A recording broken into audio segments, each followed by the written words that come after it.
जय श्री कृष्ण। राधे राधे। भगतजनों, आज हम सब श्रीमद् भगवत गीता के 17वें और 18वें अध्याय का महात्म्य सुनेंगे। सर्वप्रथम भगवान का सुमरन करते हुए सब बोलिए, ओम श्री राधा कृष्णाभ्याम नमो नमः। भगवान शंकर माता पार्वती की जय।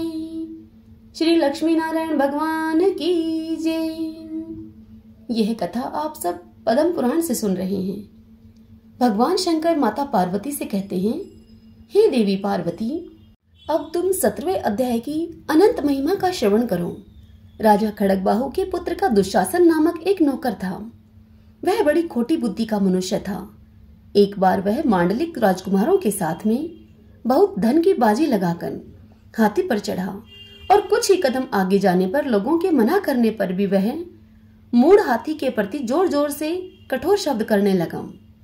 उसकी आवाज को सुनकर हाथी क्रोध से अंधा हो गया और दुशासन पैर फिसल जाने के कारण पृथ्वी पर गिर पड़ा।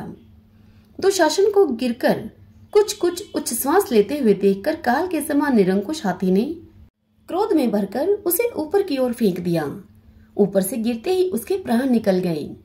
इस प्रकार कालवश मृत्यु को प्राप्त होने के बाद उसे हाथी की ही योनि मिली और सिंघलद्वीप के महाराज के यहाँ उसने अपना बहुत समय व्यतीत किया। सिंघलद्वीप के राजा की महाराज खड़गबाहु से बड़ी मैत्री थी, अतः उन्होंने इस जल के मार्ग से उस हाथी को मित्र की प्रसन्नता के लिए भेज दिया।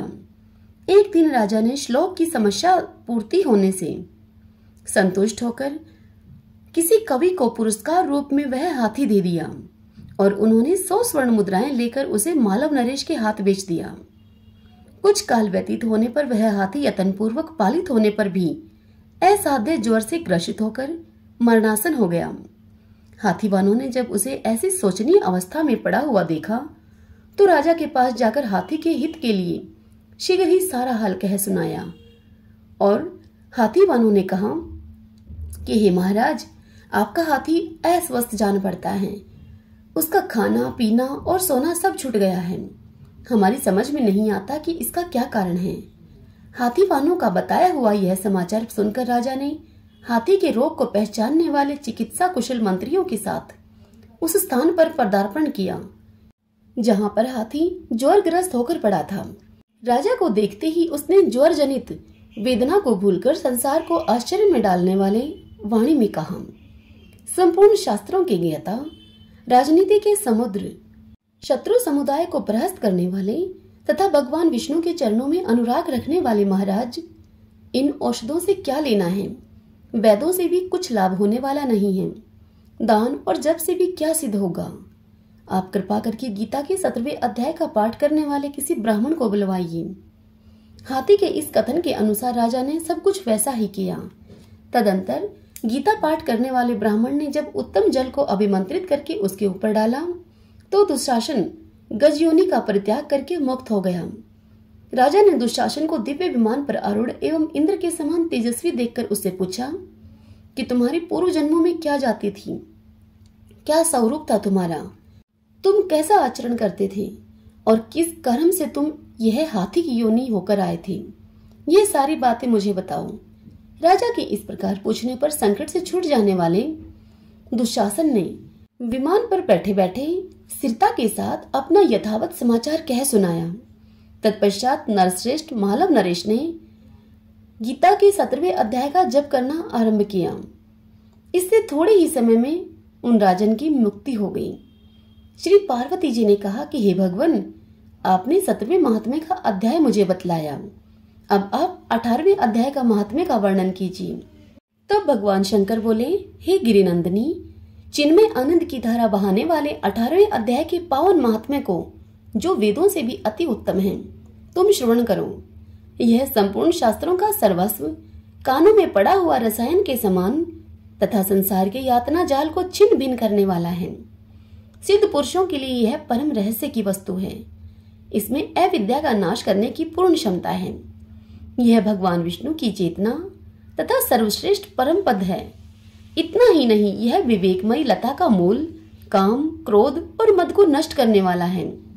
इंद्र आदि देवताओं के चित्त का विश्राम मंदिर है तथा सनक सनंदन आदि महायोगियों का मनोरंजन करने वाला है। इसके पाठ मात्र से यमदूतों की गर्जना बंद हो जाती है।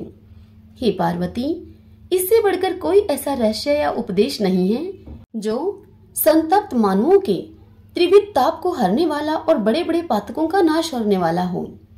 18वें अध्याय का लोकोत्तर महात्म्य है। इसके संबंध में जो पवित्र उपाख्यान है उसे तुम भक्ति पूर्वक सुनो। उसके श्रवण मात्र से जीव समस्त पापों से मुक्त हो जाता है। मेरुगिरी शिखर पर अमरावती नाम वाली एक रमणीय पुरी है। उसे पूर्व काल में विश्वकर्मा ने बनाया था। उस पुरी में देवताओं के द्वारा सेवित इंद्र सची के साथ निवास करते थे। एक दिन वे सुखपूर्वक बैठे हुए थे। इतने में ही उन्होंने देखा कि भगवान विष्णु के दूतों से सेवित एक अन्य पुरुष वहां आ रहा है। इंद्र उस नवागत पुरुष के तेज से तिरस्कृत होकर तुरंत ही अपने मणिमय सिंहासन से मंडप में गिर पड़े। तब इंद्र के सेवकों ने देवलोक के साम्राज्य का मुकुट इस नूतन इंद्र के मस्तक पर रख दिया। फिर तो दिव्य गीत गाती हुई देवांगनाओं के साथ सब देवता उनकी आरती उतारने लगे। ऋषियों ने वेद मंत्रों का उच्चारण करके उन्हें अनेक आशीर्वाद दिए। रंभा आदि अप्सराएं उनके आगे नृत्य करने लगी। गंधर्वों का ललित स्वर में मंगलमय गान होने लगा। इस प्रकार इस नवीन इंद्र को 100 यज्ञों का अनुष्ठान किए बिना ही नाना प्रकार के उत्सवों से सेवित देखकर पुराने इंद्र को बड़ा विस्मय हुआ। वे सोचने लगे कि इसने तो मार्ग में न कभी पौंसले बनवाए हैं, न कभी पोखरे खुदवाए हैं और न ही पथिकों को विश्राम देने वाले बड़े बड़े वृक्ष ही लगवाए हैं। अकाल पड़ने पर आनंद दान के द्वारा इसने प्राणियों का सत्कार भी नहीं किया है। इसके द्वारा तीर्थ में सत्र और गांवों में यज्ञ का अनुष्ठान भी नहीं हुआ है।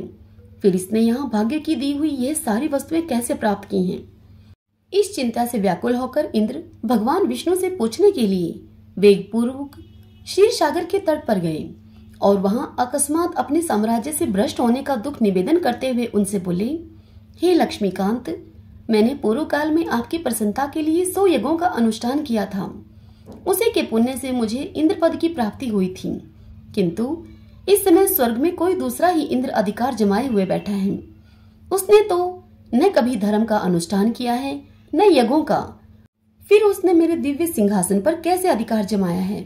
इंद्र की सारी बात सुनकर श्री भगवान बोले, हे इंद्र, वह गीता के 18वें अध्याय में से 5 श्लोकों का प्रतिदिन जप करता है। उसी के पुण्य से उसने तुम्हारे उत्तम साम्राज्य को प्राप्त कर लिया है। गीता के 18वें अध्याय का पाठ सब पुण्यों का शिरोमणि है।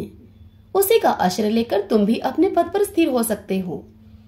भगवान विष्णु के ये वचन सुनकर और उस उत्तम उपाय को जानकर इंद्र ब्राह्मण का वेश बनाए हुए गोदावरी के तट पर गए। वहां उन्होंने कालिका ग्राम नामक उत्तम और पवित्र नगर को देखा, जहां काल का भी मर्दन करने वाले भगवान कालेश्वर विराजमान हैं। वहीं गोदावरी तट पर एक परम धर्मात्मा ब्राह्मण बैठे हुए थे, जो बड़े ही दयालु और वेदों के पारंगत विद्वान थे। वे अपने मन को वश में करके प्रतिदिन गीता के 18वें अध्याय का जप किया करते थे। उनको देखकर इंद्र ने बड़ी प्रसन्नता के साथ उनके दोनों चरणों में मस्तक झुकाया और उनसे 18वें अध्याय को पढ़ा। फिर उसी के पुण्य से उन्होंने श्री विष्णु का सायुज्य प्राप्त कर लिया। इंद्र आदि देवताओं का पद बहुत ही छोटा है। यह जानकर वे परम हर्ष के साथ उत्तम वैकुंठ लोक को गए। अतः यह अध्याय मुनियों के लिए श्रेष्ठ परम तत्व है। हे पार्वती, 18वें अध्याय के इस दिव्य महात्म्य का वर्णन समाप्त हुआ। इसके श्रवण मात्र से मनुष्य सब पापों से छुटकारा पा जाता है। इस प्रकार संपूर्ण गीता का पाप नाशक महात्म्य तुम्हें बतलाया गया। हे महाभागे, जो पुरुष श्रद्धा युक्त होकर इसका श्रवण करता है वह समस्त यज्ञों का फल पाकर अंत में श्री विष्णु का सायुज्य प्राप्त कर लेता है। हरि ओम तत्सत। ओम श्री परमात्मने नमः। श्री राधा कृष्णाभ्याम नमो नमः। भगवान शंकर माता पार्वती की जय। श्री लक्ष्मी नारायण भगवान की जय। भगतजनों, यह श्रीमद् भगवद गीता के 18 अध्यायों का महात्म्य मैंने आपको सब सुना दिया है। यदि मुझसे जाने अनजाने कोई भूल चूक हुई हो तो मुझे क्षमा कीजिएगा, और यदि आपको पसंद आए हो तो वीडियो को आप लाइक कीजिएगा। जय श्री कृष्ण। राधे राधे।